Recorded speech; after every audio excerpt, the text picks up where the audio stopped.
Assalamualaikum warahmatullahi wabarakatuh. Salam cerdas dan tetap semangat. Bagaimana kabarnya hari ini? Tentunya dalam keadaan sehat walafiat. Kembali lagi kita bertemu pada pelajaran Bahasa Indonesia pertemuan kelima. Adapun materi pembelajaran pada hari ini adalah tentang pidato persuasif.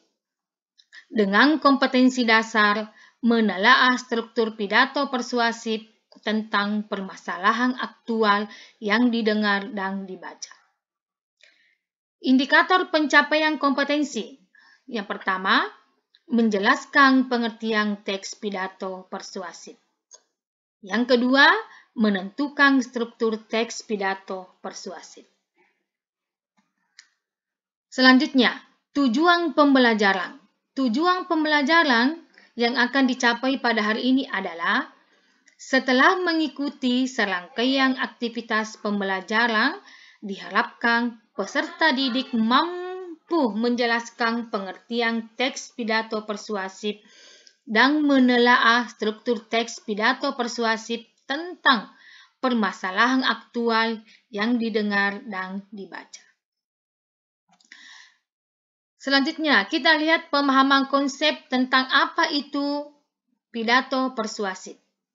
Pidato persuasif merupakan teks yang berfungsi untuk memaparkan, memengaruhi, dan mengajak halayak ikut meyakini hal-hal yang disampaikan. Selanjutnya, kita lihat struktur teks pidato persuasif mencakup. Jadi, yang pertama, pengenalan isu. Pengenalan isu yakni berupa pengantar atau penyampaian tentang masalah yang menjadi dasar tulisan atau pembicaraan. Kemudian yang kedua, itu ada rangkaian argumen. Rangkaian argumen di sini yakni berupa sejumlah pendapat penulis, pembicara, terkait dengan isu yang dikemukakan pada bagian sebelumnya. Pada bagian ini dikemukakan pula sejumlah fakta yang memperkuat argumen-argumennya itu. Argumen dalam artian di sini adalah alasan. Kemudian yang ketiga, itu ada pernyataan ajakan. Pernyataan ajakan yakni sebagai inti dari teks pidato persuasif yang di dalamnya dinyatakan dorongan kepada pembaca atau pendengar untuk melakukan sesuatu. Pernyataan itu mungkin disampaikan secara tersurat maupun tersirat. Nah, sekarang Mem akan menjelaskan yang mana itu yang pernyataan yang mungkin disampaikan secara tersurat maupun tersirat. Misalnya, kita membaca sebuah pidato persuasif. Nah, yang dikatakan pernyataan itu disampaikan secara tersurat, artinya pernyataan itu langsung bisa didapatkan di dalam teks pidato tersebut. Namun, sebaliknya, kalau dia secara tersirat, maka pernyataan itu akan bisa ditemukan setelah kita secara keseluruhan membaca dari teks pidato itu dan kita membuat suatu kesimpulan. Itu yang dikatakan dengan secara tersirat. Selanjutnya, kita lihat karakteristik isi teks pidato persuasif. Jadi yang pertama itu mengangkat isu atau masalah yang sedang berkembang. Nah, di mana dimasukkan ini? Pada bagian strukturnya itu masuk pada bagian pengenalan isu. Nah, kemudian yang kedua. Yang kedua, karakteristiknya lagi itu memaparkan pendapat dengan argumen. Argumen berupa alasan yang logis, alasan yang masuk akal, dan berupa fakta-fakta atau sesuai dengan kenyataan.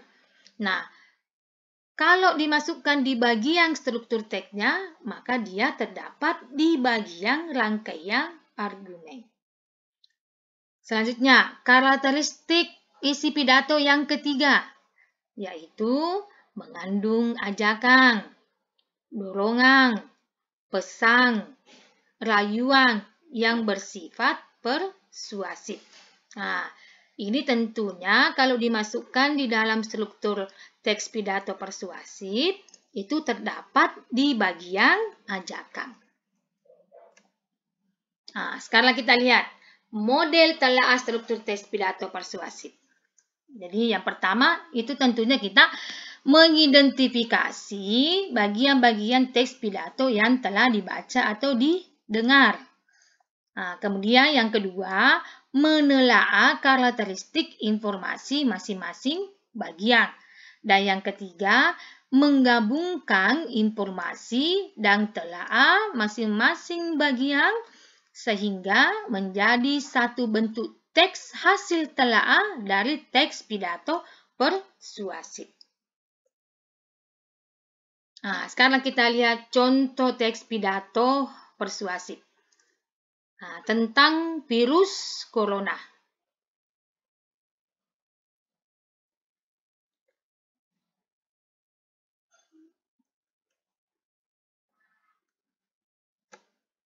Nah, selanjutnya kita lihat tugas 5. Nah, ini di tugas 5 ini kita akan menelaah struktur teks pidato persuasif yang sudah tadi dibaca. Namun sebelumnya perhatikan perintah soalnya. Nah, setelah kalian membaca teks pidato persuasif tentang virus corona, maka jawablah pertanyaan berikut ini. Jadi 1. Tentukanlah struktur teks pidato tersebut dengan mengisi tabel di bawah ini. Tadi struktur teks pidato persuasif itu terdiri dari pengenalan isu. Jadi di sini di pengenalan isu tentunya kalian harus menuliskan kembali yang mana yang termasuk pada bagian pengenalan isu pada teks pidato tentang virus corona. Demikian pula pada rangkaian argumen. Yang mana kalimatnya yang masuk rangkaian argumen tentang pidato virus corona. Demikian pula dengan pernyataan ajakan. Yang mana bagian kalimat pada teks pidato itu yang termasuk tentang virus corona yang berupa pernyataan ajakan. Demikianlah. Terima kasih, selamat belajar, dan semoga sukses serta tetap semangat.